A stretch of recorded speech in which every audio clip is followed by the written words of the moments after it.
the Author to Author podcast series with award-winning author Pamela R. Haynes.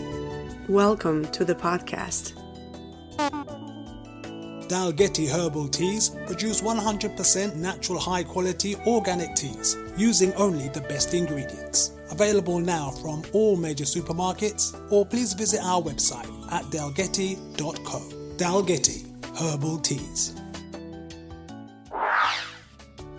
Good day, lovely listeners. Can you believe that we're on episode 8 already? Time is certainly flying by. I had a meeting with the lovely people from Daley-Campbell Teas this week, just a review of how things are going, and they have agreed to sponsor my podcast for another series. It has been an amazing experience working with the team over the last 10 episodes. So the podcast has had new listeners from Andorra, a province in France, and from Trinidad and Tobago in the Caribbean.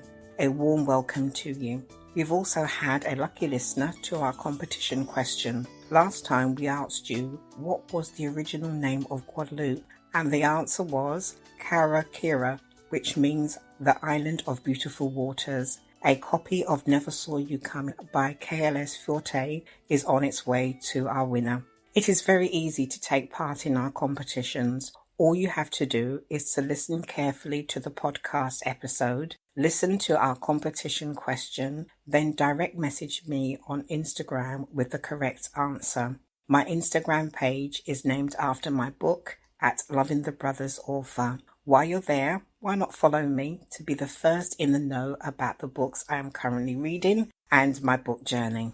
I am currently reading 3 books as part of Angie's book club. The books are called Assembly by Natasha Brown, the classic The Old Man and the Sea by Ernest Hemingway, and Marion Key's latest title, Grown Ups. As part of Angie's book club, I will be attending the Sky Art Studios to record the show, and ladies and gentlemen, I'm very excited to meet Natasha and Marianne in person. I'm looking forward to interacting with the presenters, Chef Andy Oliver, love her, and novelist Elizabeth Dane. We also have Simon Savage, booktuber, interviewing us for his blog. Why not join Angie's Book Club on Facebook and join in the fun? I have booked my hair and nail appointments for the day before filming, and I will fill you in next time. Right now, let's meet my beautiful guest, Tonia Daley-Campbell, author of 39 Steps to 40. Hi, Tonia. How are you doing? Hi, Pamela. I'm very well, very tired, but very well. Good. So nice to have you on the Author to Author podcast. Thank you. Tell us, Tonia, where are your family from? Oh, good question. So are you talking about my family heritage, background? Yes. Yeah. So my family heritage, from what I know, we are Jamaican. So we are from a place in Jamaica called Hanover. A lot of people who come from the West Midlands, or maybe Wolverhampton in particular, are a lot of the Caribbean or Jamaican descendants, they're actually from Hanover. Have you had the opportunity to go to Jamaica or take the family there? I have, Pamela. And when I first went, my mom, who was a single parent at the time, she saved up for about 2 years to take all of us 6 kids to Jamaica. The first time I went, I was 13, and it was the holiday of a lifetime. That holiday printed in my body, my soul forevermore. It was the best holiday ever, and I'll never, ever forget it. And then I went again.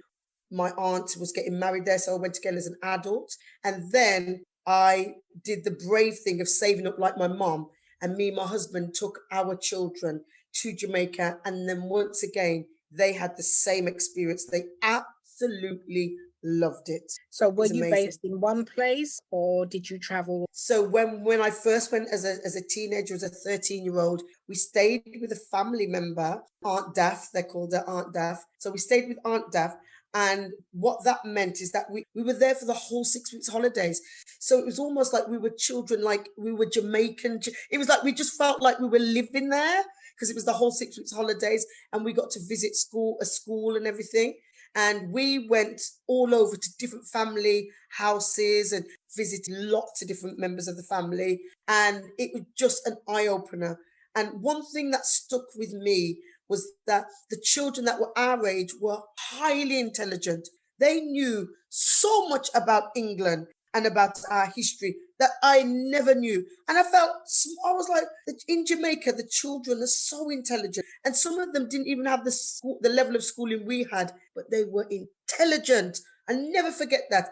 And even the young ones, when them speak their patois, they speak like to them big and grown, you know? I was just like mesmerized by them. I was like, whoa. And us, we don't even know how to do some basic stuff. So that really stuck with me. But when I went with my children, we stayed in a luxury hotel because me booze, you know, you get me? So I knew I knew my limits in holidaying, and I wanted my children to experience all the different lovely things about Jamaica, but also have the comfort of a hotel where I know that they can just relax, chill out. So I just, I am very much like, I do like holidaying, and you know, I like luxury. I try to work hard so I can enjoy the finer things.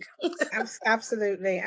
I mean, thanks for that answer. You know, you've taken me on a trip going back to Barbados for the first time in 1980, you know, and part of our family lived really well. Some are struggling, but my best days were staying with the family that were struggling, that had an outdoor toilet, that had chickens in the yard, that they woke us up early one Sunday to watch us kill the chicken and then wondered why we wouldn't eat it later on, you know, because it's running around headless and all those stuff. But there are experiences that shape you. And I think the earlier you can get your children to the Caribbean, the better, you know, it looks in terms of being able to shape their understanding about our culture and so on. Would you agree? Definitely. I 100% agree on that. Just even the food, everything that I remember the adverts on the TV. We, as little kids, we were singing Grace Tomato Ketchup.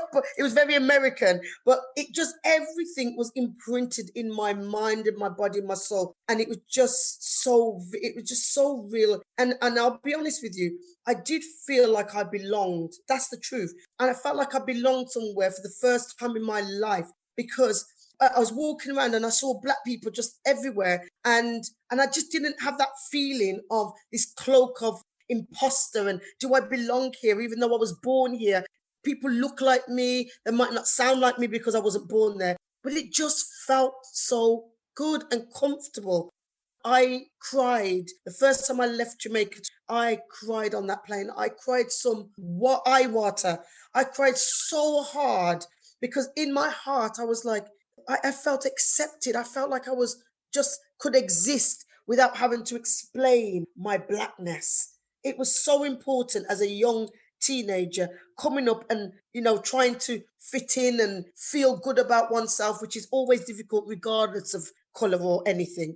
But just as a young woman trying to navigate, you know, the way you look, the way you feel, you know, that was just an amazing experience. And I don't want to lose that. And I felt that was so important. So you're right. And, you know, as you talk about Barbados, I've got my sister-in-law, she married somebody from Barbados, and they've built a house there, and I'm desperate to go and see that because I've got family who've got links to Barbados, and I just want to experience every bit of the Caribbean. Oh, I hope you get the opportunity to do that. You know, Every island has their strap lines. So Jamaica is land of wood and water. Barbados is gem of the Caribbean Sea. And every island has got their, you know, the little strap line and their uniqueness as well. So I've been to Jamaica twice. Stayed in Montego Bay and in Ocherias. So let me know when you want to go to Barbados. Tell you where you need to go, and you know, hopefully you'll be in for a really nice time. So thanks for that, Tonia.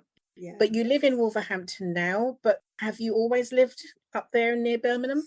I did move to London for a period of time. So when I trained as an actor, I decided to take the bold step of moving to the big city because I just felt that the career that I was going into, that it was the opportunities were limited for me if I stayed in the Midlands, and particularly Wolverhampton. Given Birmingham would have still been a better choice, but particularly for being from Wolverhampton, it was just it just felt like there was no gear change when it came to that world and that career. And I was always ambitious from a young child. I just knew what I wanted, and I just was always thinking, while I have breath, I will keep stepping in the direction of what I want. If I don't get there before I die, at least I've been working towards it. So I chose to move to London. And I'm going to be honest with you, I absolutely loved it. I fitted in. It was very multicultural. There was a lot of things going on, and fashion, and just being free. There was lots of stuff that I just felt very connected. I was easy for me to fit in with the Londons, really easy. And they used to laugh at me because I'm very friendly. And in London, everybody, it's like I was lining up for the bus, and people are looking because they're just walking past me. There was no lining up. I was like, so I was being all polite. People just barging past, doing what they're doing. It was really an eye-opener for me because people, kept their cards close to their chest. And then they'd see this crazy woman from the Midlands just when I'm going out, just dancing and like just bringing everybody closer to me. And people are just like, this girl is mad, but I like her. I like her energy, that feeling. I'd really make friends with the London girls that could appear fierce and cold. But then afterwards, they're like, I like this girl.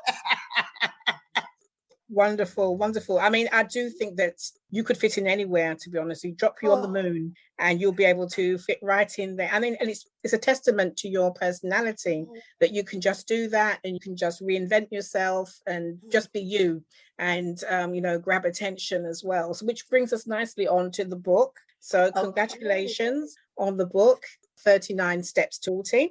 Tell us what inspired you to write this book at this time. Well, I was 39 and I always, at some point in my life, to write a book. I didn't know what about or why or when or how. I just knew at some point in my life I'd write a book, and I wasn't sure exactly how that would manifest. I'm a big believer in allowing things to just drop into your body. I know it sounds airy-fairy or spiritual, but I'm not going to apologize for it. You know what I mean? But, things just come to me at certain seasons in my life. And I turned 39, and I just felt that is such a milestone position to be in. It was a transitional phase for me. And I felt very proud of myself, if I'm going to be honest. I felt proud to have reached the age of 39. And I just thought, I'm stepping up big woman-ness. I just felt like the age 40 is like, if you say you're 40, you is a big woman. You can't say you're a child anymore. You are a big woman. That's how I felt, yeah? And then the title dropped into my mind, just the title, 39 right. Steps to 40. That's how it came in my head. It came as a song. And there's no singing in it. It just came, 39 steps to 40. And I went, oh my goodness. And then I visualized 39 steps. There's a movie, the 39 steps, and I visualized the font of that. And I thought, oh what? Even though I'm not famous, even though I'm not old, I'm going to write my 39 steps leading up to me becoming 40. And that's what I'm going to do. And I'm going to write it. I'm going to make sure it's ready when I turn 40. That is how I got inspired. I mean, fantastic. I mean, you see all the contents of your book is actually on the front page in your illustration. So where you talk about a time to write, 39 and count, and dance, and am I dreaming, decisions, stay woke, family is everything, fearless, older and wiser, my spiritual truth, and me reach at the top there as well. Me reach! Who designed your cover for you? So I was thinking hard about the cover and how I wanted it. I just knew a couple of things. I wanted it to be bold. I wanted it to reflect my personality. I needed it to be colourful. So no matter what. And then I wanted that little element of the 39 steps, that feeling of the font that I saw. But I didn't want the exact same thing. I just want that feeling. So the 39 big, then go a little bit smaller. So I spoke to my cousin, James. He goes by the pen name Bod Art or Bod Machine. He's a graphic artist, he's a graphic designer. And I've seen his work. And even though it wasn't necessarily the kind of thought in my mind, He knows my personality. Let me just give him my flavor. So I gave him the flavor, and I'm not kidding you.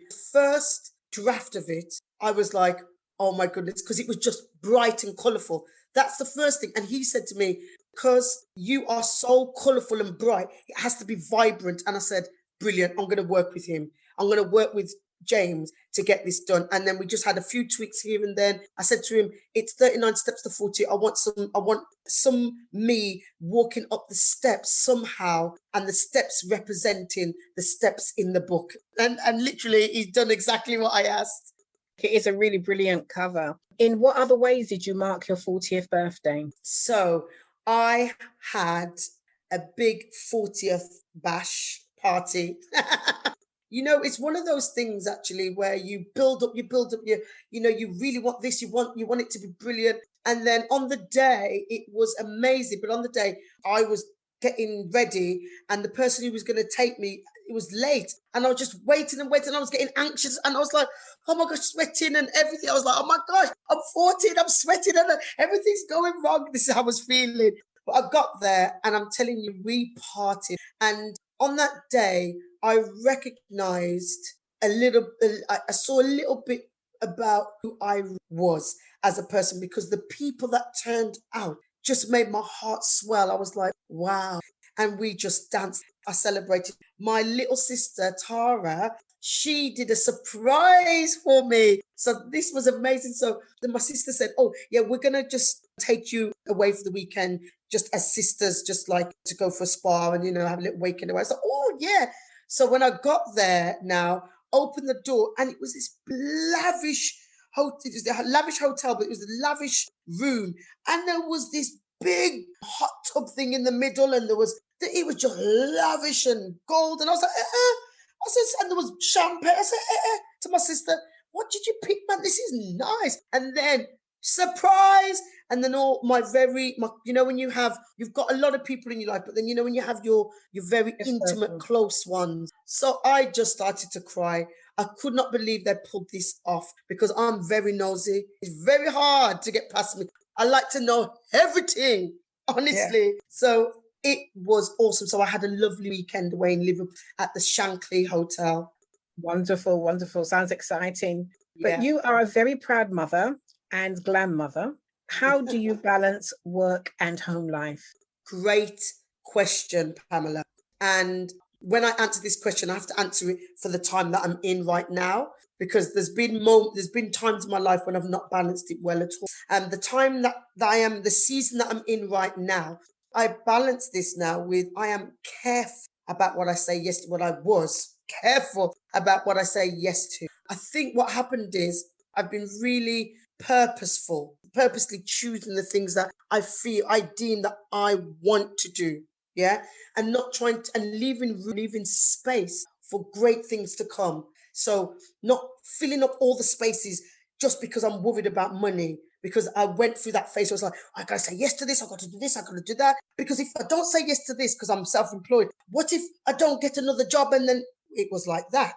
So I became more purposeful and more thoughtful about what I'm saying yes to. But I will admit this, Pamela. When the pandemic and our industry, and I was quite nervous, a little bit nervous about how things would go. And then I started to get offered some work that would happen after the pandemic. So I was saying yes to everything. And then now after the pandemic has died down, I found myself in a similar position that I never wanted to be in before, where I'm very overworked. So I know what has happened in terms of balancing it with work life, with home life. I try to make sure I organize holidays. It's very important. Quality time with my husband, quality time with the children, even if it's random. Everyone get in the car, we're going to drive to London, or we're going to drive to Wales, or we're going to drive around an area and look at nice houses. We used to do that, drive in this really nice posh area and just look at the houses like, wow, yeah, we can dream. We can get that house one day. We do strange things like that, me and my family. So that's how I balance it. And also I think I keep bringing a lot of my things. When things get overwhelming, I bring it to God. And I just go back to the source and try to just take some time out in terms of centering myself and try my hardest in that way. I don't always get it right, Pamela. I don't. But I've become much better. How important is your faith? It's everything. It's everything, because I am definitely not perfect, but that's why my faith is everything, because I have a personal relationship and I don't get offended. People don't understand it. I don't get offended, and I don't get offended if you don't want it. Yeah. All I know is that I have personal encounters that has kept me alive to this day. And my faith carries me to, I know it's going to sound weird, but to realms of creativity that I'm just like, wow, really? Really? And I know that's a lot of the fuel and the beauty and the craziness that people will see in me is the light from my faith. I'm a Christian. There's a song in Jamaica that they would sing. I think it's I heard Junior Tucker sing it, and it goes like this: the only Jesus that people see is the Jesus in you and me. So let your light shine, let God be glorified. So I feel like that sometimes, that people will see my faith shining through. So I just need to be a good, I need to look back people and show love. Main ingredient is love. That's the thing. I ain't about judging anybody. It's not my place. And listen, people could judge me all day, all day, all night. So it's not my place. All I need to do is try to align myself and do what I can to kind of honor what I know is in terms of my truth. So it's very important to me. And I have been on a journey with, that's a whole book in itself. Yeah, I mean, you cover parts of that in your book as well, and growing up in the church and going Sunday school and having that faith. But I also believe that it's to tap into as well. That's where your creativity comes from, because mine was switched off for years. Yes. Almost refusing it. But there comes a time when you tap into these things, and all of these ideas are coming. Character, plots, storylines. It hasn't come from me. It has to come from another source that's operating. And I've just learned to be obedient to that and switch off all the other noises that are happening around and to tune into what I'm supposed to be doing. So I can certainly, yes. relate to, I would never have described myself as a creative person, but, I've seen you are Tonia, the actress, writer, the director, the producer. I mean, so many different layers to your creativity. So tell us a bit more about your career then, and how did you get started in TV and film theatre? That's a good question. Thank you. You are amazing, Pamela. And just thank you. Thank you. Great, great questions. I just wanted to quickly touch back, and then I'm going to come to this. Just in terms of quickly of my faith as well. There was a time when I kind of lost touch, because I actually thought faith meant church. No. I thought faith meant religion. No. The institutions and the limitations that we put on ourselves actually can turn us away from the actual source. And when I started to recognize that, that's when things really opened. So that leads me on to how did I get involved in this in my career. So just a quick whistle stop tour. I knew I wanted to be an actress from the age of 8. I knew that I wanted to be a performer, let me say.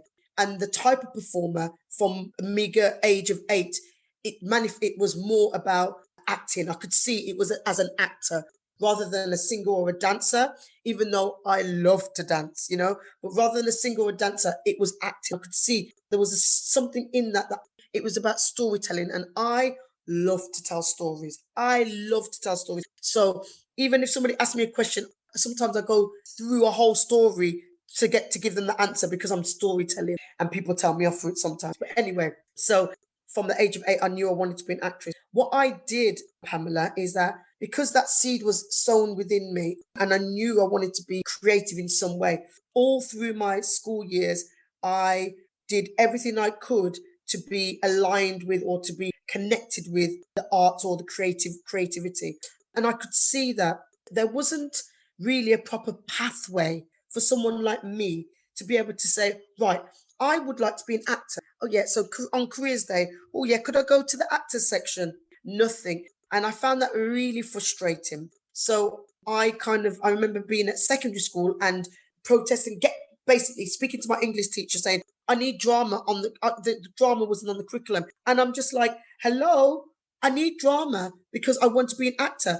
And my English teacher said to me, Tonia, if you can get 10 people or more, we will put drama on as a GCSE. He thought he was just saying it flippantly. I protested, I went out into all of my friends throughout the school. I was asking lots of people to kind of sign up. In the end, I got 8 people, and my teacher couldn't believe it. He said, what? He said, I didn't, he just saying it flippantly. And he put drama GCSE on the curriculum. So, that's how determined I was to do some sort of acting. And then fast forward to the career path I took, I went to college in Wolverhampton. And then from there, at college, I won Student of the Year award. So I just felt that kind of gave me a little bit of a boost to say, I'm doing a good thing here. People are recognizing. And then I was entered for the Student of the Region. And then I moved to London and went to university. I decided I wanted to university first because I wanted to equip myself everything possible so that if that door closed, another door could open.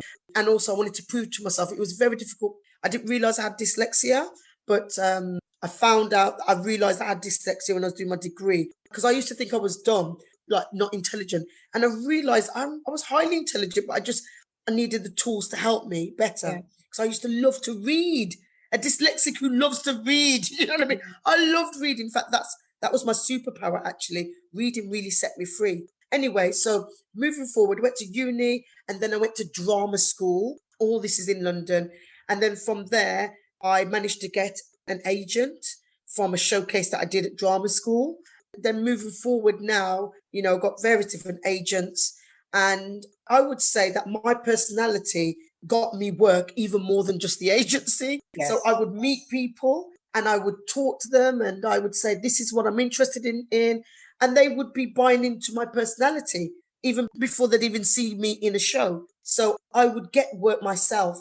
So that's a little bit of the journey of how I got in. And now I'm working, regularly within my industry. And I look back at it, I look at myself and wow. That what you've achieved is a big deal. To be able to work in the industry and be sustain it. It's very precarious. It's a big deal. I'm really proud of myself. And we're proud of you too, Tonia. When I read your bio, there was no way to shorten that down to 50 words. Just let it flow. Just run with what she's got. Because what would you begin to cut in someone who's had a really thoroughbred of work behind you? There was no way that we could cut that down. It would have been a disservice to you. But I saw you on my television in an episode of Doctors. Ever so proud to see you on screen. I've still got it recorded now as well because I'm chuffed to say, I know Tonia. But how easy would you say, or has it become for Black actors? It's not easy. It's still not that easy, but it's easier. Right. I would say if I was living in London, I believe it would be easier still, a bit more, it would be more accessible. The doors are definitely open. The change is really, it's visible and it's physical. It's really, really, really happening. But the change at the top is slow. It's slow coming. So to see our Black faces on your screen, you'll see a lot more of us, and it's visible and you can see it. It's not enough, but it's still seen. It's still there. But the change that needs to come from the top is slow to come. And that's really where my focus is at the moment. I love acting. I will never, ever stop acting. It's part of my storytelling. It's part of my DNA. But it only serves a purpose if the roles and the writing that is out there is powerful enough for me to be able to be fueled and to fuel and to bring life to stories that are just not geography or just other stories about us, about our life, about not just our life, just stories, being creative that we can, play the leads in or just play whatever in. So I'm really focused at this time in my life on that side of things and really pushing the boundaries, pushing, smashing the glass ceiling and kicking down the concrete walls, really, really doing that. And it's not an easy thing, but I've persevered, and I'm happy to say that I am really close. And there's some very exciting things to come. Lovely answer. But Tonia, tell us what that journey has been like in becoming a director. So being a director, I absolutely love. I love telling the stories. What I love about the directing is that I'm very visual. I don't know if you're like this, Pamela. I'm very visual, and I see pictures and I see things come to life. And so in my head, I'm like, okay, it's a blank canvas, and now I need to make this picture come to life. So directing just gave me this sense of pride in. It's a different type of working method, but it's like a painter painting, but I can't paint. I'm not a creative in that way. I can't paint or draw, but directing is like my painting. It's me being able to paint a picture, and I absolutely love it. And the way I really started to get into that is I just start everything I do. It's funny because I just create the work myself. So I make up a project, and then I just then do it to see if I can do it. So, I always say to people, you're a director if you direct. You're a writer if you write. You're an actor if you act. But obviously, to become a great director or a great writer or a great actor, then you've got to then develop that skill. Make what you do, the skill that you have, make it better and better. And then you become an experienced actor or an experienced writer, an experienced director. And then you could become experts because you've been working, you trial and you error. And I say, all of the little failings that I've done that, I'm like, oh my gosh, that was just so horrible. All of those are just gold dust. It's gold dust because it allows me to learn and grow. I'm very much a person. I like to learn from my mistakes. I like to really grow from it. It does hurt me, penetrates me to the point where I'm like, right, next time I'm going to learn from that. So, and that's how I become great at what I do. If I'm great at something, that's how I become great, because I'm learning all the time and I'm still making mistakes. And then I'm like, brilliant. Okay, let me take that and do better. I always want to do better than myself. Of course. Nothing wrong with that. Yeah. The only person that you're in competition with is yourself. The only boundaries you need to break are the ones that you set for yourself. I heard that Idris Elba is a fan of your work. You were all over Facebook with it. So tell us how all of that came about. Idris, what happened is actually, Pamela, is that I was being interviewed about my work, a bit like what you're doing now.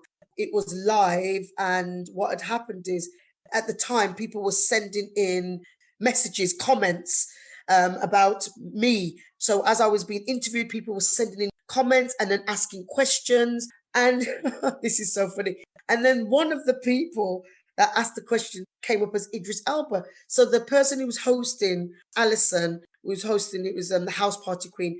She read the question out and said, but they didn't mention Idris because they just thought, oh, it's somebody who calls themselves Idris Elba, but it's not. They asked me the question, which was, I think, he asked a few questions actually, but I think the one that stuck out was, do you write scripts? Because obviously they're talking about my acting, and there was talking about my 39 Steps to 40 book and the Confidential that I did with Marcy Publishing House, and they was asking all these questions, and then he asked, do you write scripts? And I then answered yes, and I explained what I do and that I'm actually in a writer's room working on a TV project at the moment. I'm developing that skill and I'm really excited. So I was saying all of this. And then it came back a while after. It just came back to say, somebody said this, it was Idris Elba. And then I said, oh gosh, it's not the real Idris, obviously. And then he came back to say, yes, it is. It's really Idris.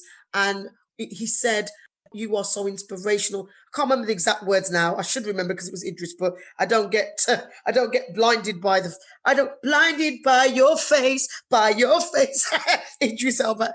He's gorgeous, isn't he? So Idris, he said something about you are very inspiring. Keep doing what you're doing, Tonia.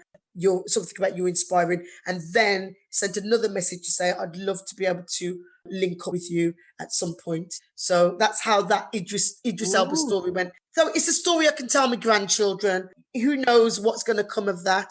I'll leave that to God. If something happens, brilliant, and we'll watch this space, basically. Yeah, I mean, it's really nice when things like that happen, isn't it? Idris has a copy of Loving the Brothers, and Yes. I'm not sure whether he's read it yet, but it doesn't matter. The fact is that he's got it, it's in his orbit. If he doesn't see it, somebody else will see it. And by the same token, you know, in conversations that he may have with other people about you, you know, puts you in the room when decisions are being made about projects that people want to do next. So, I mean, I think that's a wonderful thing to have happened. He didn't have to say anything at all, did he? Okay, exactly. And the thing is, like I said, I didn't believe it really was him. And then he made it clear, it is me. It's me, Tonia. And that was really lovely. And then the funny thing is, I said, when I didn't realize it was him, or I did realize it was him, I said to him, I said, if it really is Idris, I said, Idris, you do realize I've already been knocking on your door. I tried to get in contact with his production company. So I said, I've already been knocking on your door and it hasn't opened. So you better open Green Door, the Green Door Productions. So I was like, I was being myself, basically.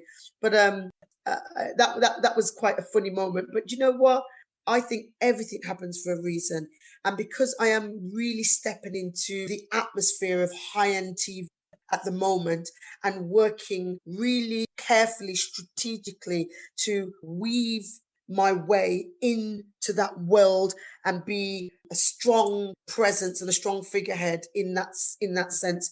I think all these little moments are going to be together, and then it's all going to be the picture all going to become clear, because God already showed me a vision of my life without me being big-headed. And I used to, when she showed me this vision, I kept on saying to God, what are you talking about? You must be mad. That can't be me. And the picture is clear, and I'm very, very scared of that image.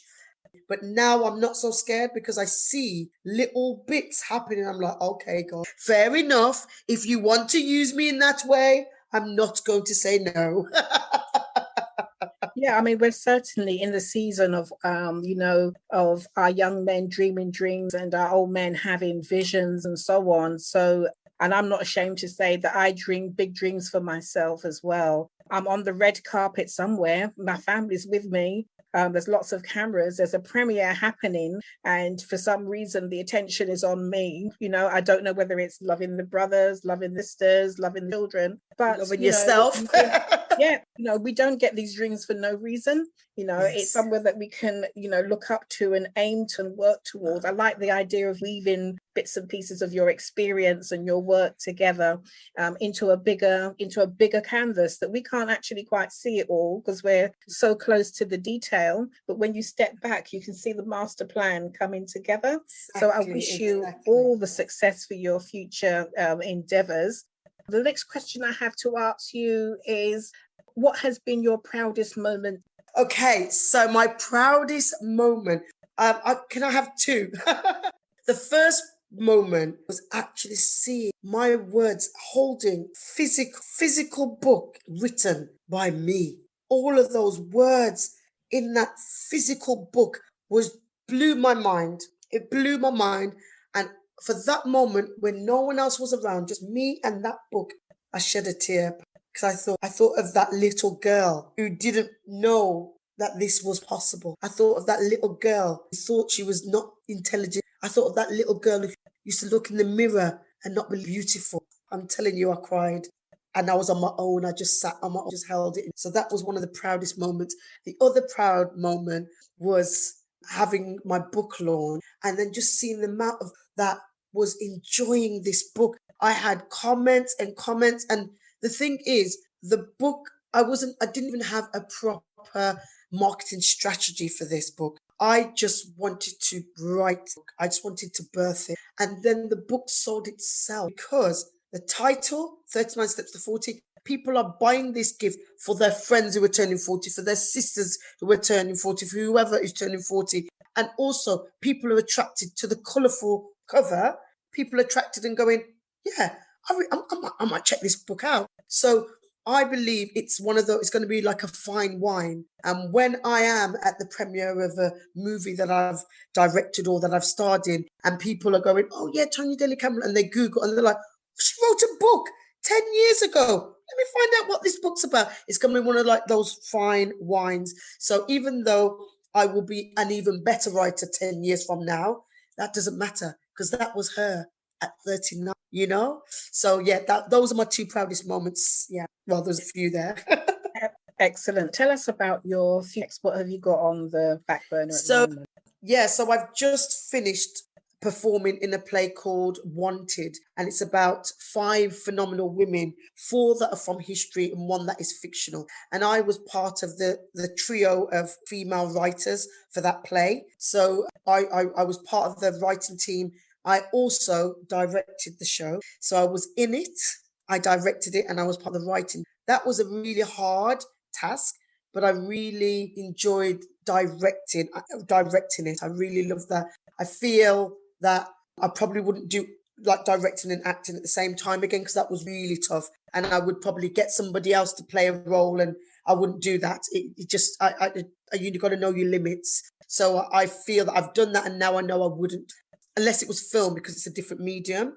But yes, so that project now, I've just finished that. That's now pre-recorded, and that's streaming yesterday, today, and tomorrow. So people can buy tickets for that up from the Arena Theatre. So that's a little plug.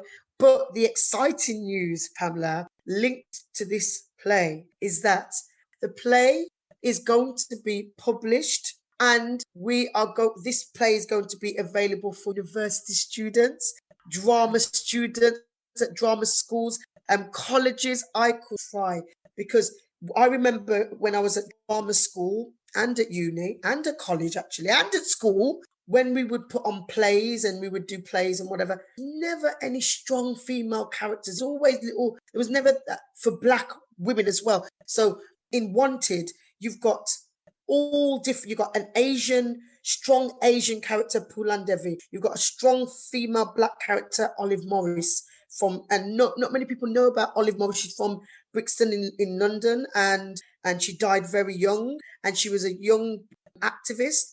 Absolutely amazing character. Then you've got Irena Sendler, who's helped within the Holocaust, and then you've got James Barry, who was born Margaret, but she basically dressed as a man in order to be able to work as a doctor, because in the 1813, I think it was, you couldn't be a doctor if you was a female. So you've got these great female characters, then you've got the young girl who's dual heritage. You've got Leonie Lawrence, who is somebody, a fictional character, but she's based in this like 2020 time, and looking at all these different kind of situations, like being isolated, mental health, Black Lives Matter, all of these things that it's in there. And great characters now will be accessible for university students, drama school students, for college. Listen, I'm telling you, I cannot wait. So that is the next thing that is going to be happening. It's so exciting, so exciting.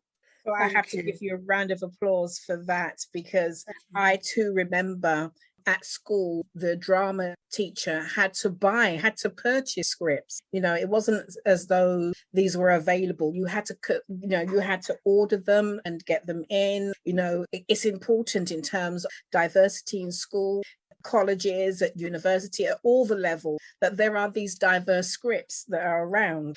So this is huge. This is huge, yeah. Tonia. Huge congratulations that these scripts will now be available. I take it UK-wide. Yes. Yeah, definitely. And, hopefully if there's a market for it internationally, we will look into that as well. Yeah. But Tonia, do you think there's another book in you? Yes, I definitely do. I know that the next time I write, I want to be at a stage where I have a holiday home. Possibly it's somewhere hot, Pamela, and I take time out to really dedicate myself and dedicate my time to writing, because the balancing act of writing alongside doing everything else, it really can take its toll, and I want to be better than the last time. as always, like I said to you, you've got to always be better and up the game. And there's some really exciting things happening in my life right now. So I don't know this. I was playing with the idea with the whole 49 and stepping up into 50. I was playing with the idea because it might just work. It might just work because so much is turning 40. So much has happened. And it gives me a bit of time to kind of like think and savor and also collect the moments that I know would be fitting. So there could be something in there for that, but I definitely think there's more books in me. I just need to play it right because it's a big deal. Well, you've heard it here first, folks. 49 steps to 50. Steps to 50. Yeah. Right. And I like the idea of collecting your data as you go along, collating your experiences. I mean, how will you do that? Will that be keeping a diary or journaling? That's a really good idea. And I've been wanting to journal and diary for a long time. I used to do it when I was younger. I had really great moments of it when I was going through a creative drought. And it really helped me to kind of really refine and define exactly who I am and what I could achieve. So, and then you go through moments and then you put it down and then you know, it becomes a chore, so you don't do it anymore. And I think you've just inspired me, actually. I think that probably is the best way. Maybe because of my lifestyle at the moment, maybe it might be, I love buying diaries. I love buying notebooks. I just love it. I'll buy a pile of them and not use them. Cheese and peas. I just love the look of it. In fact, I saw on your Facebook once that you brought these beautiful African printed ones. I was like, I need those. So you need to hook me up with the link because I love those books. But what I'm thinking to do, that you've inspired me, I think I will definitely start to journal and diarize things because dates are important, actually. So I think I might do that, but also voice note things as I go along, voice note situations, because that would help me because sometimes things come to me at random moments. So I need to voice note if I don't have my pen and paper, but I do like the old pen and paper as well. I like to get it down. It feels like it's out of my system. Yeah, oh, wonderful. Well, I look forward to 9 steps to 50, which we know is, at least 8 years ahead into the future. But thank you for that. Yeah, it's a bit more, it's a bit less than that, but yeah, thank you. That will be absolutely amazing. What books are you reading? In fact, I've just finished reading a wonderful young lady's book, just finished, and it's by Chantel Hall-Reid. Imani's Diary. Imani's Diary. When I tell you the vibrancy of that book, I absolutely devoured it. It's my type of book. But then I loved her style of writing for that. But at the end of the book, it showed me how versatile she is. I'm going to be one of her biggest fans, I'm going to tell you. Just like I was with your book, I absolutely loved your book. My kids laughed at me because I was sitting in the hot tub away on holiday and I just devoured it. I read it in 2 days, if that. And it was just, I loved it. It just got me. So I've just finished reading that book. And I'm now reading a book by Aurora. It's called Healing Letters. Aurea Reese, yes. Aurea. So Aurea, I've started to read Healing Letters, and that's quite deep. It's a different atmosphere. And so what I want to do with that book is try and find the time to sit down and just read it rather than having to stop and start, because I've been working, doing rehearsals, coming back, and I'm so tired. But that's a book that I'm reading at the moment. I've also been reading a kind of like different types of books just to kind of like inspire me. Yes, and both of them have been on the podcast, guests of the podcast already. Yes. So those episodes are available as well. And it's nice that we're supporting each other and supporting authors from the same publisher as well. Definitely, that's amazing. So are you ready for the quick fire round? I will try. Okay, so here we go. First thing that comes to your head, Jamaica or Birmingham? Jamaica. Film or theatre? At the moment, film, but I love theatre. Travelling or staycation?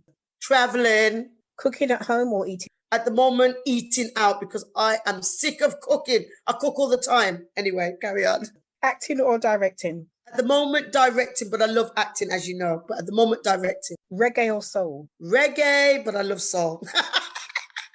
There's a pattern forming here. Singing or dancing? Dancing. Villain or hero? Hero. Your favourite super? Ooh, Wonder Woman. No, Black Panther, and Wonder Woman. No problem. Your all-time favourite film? The Colour Purple. Everybody who knows me knows that. Alice Walker, Yeah. wasn't it? Yeah. Who are your favourite actors? I've got lots, but at the moment, I'm in love with Viola Davis. She's absolutely splendid. I still love Judi Dench. I love Judy, from back in the day. I do love me a bit of Idris. Idris is doing well in my books at the moment. Yeah, that should be enough to keep going for now. But there's loads of great actors there, loads. Final question. Who would play you, or who would you like to play you in a movie? This is the question that I just want to answer. But I'm thinking, oh my goodness, I'm thinking they need to have a Midlands accent, and I just can't think who has a Midlands accent. But let's say if it was in Hollywood, I think we could have a mixture of Queen Latifah and Tiffany Haddish. Yeah, I can see that. Yeah. You get me?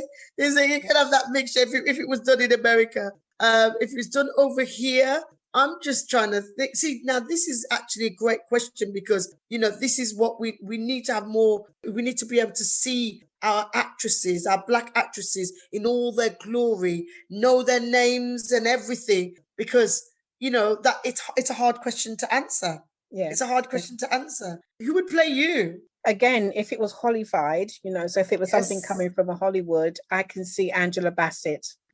She's just, she's phenomenal. But again, like in the UK, I don't know, maybe Michaela Cole? Yeah, Michaela's great.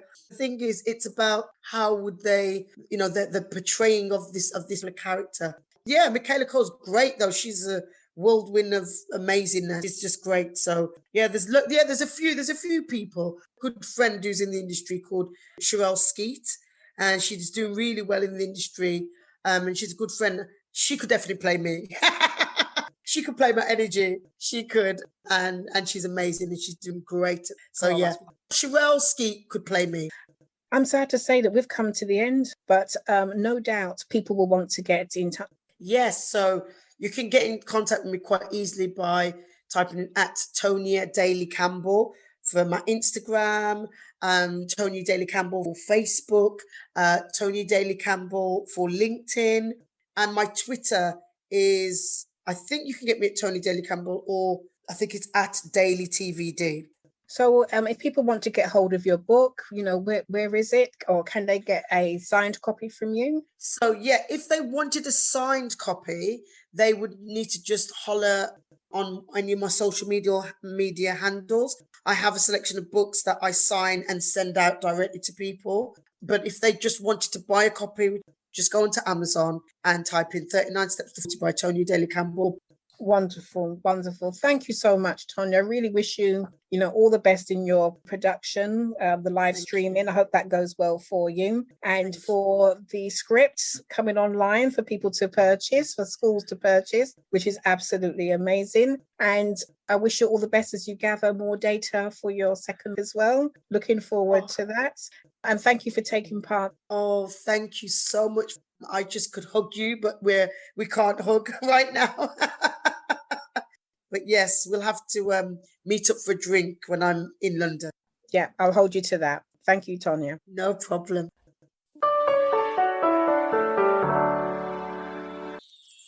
I hope you enjoyed my interview with Tonia. I certainly did.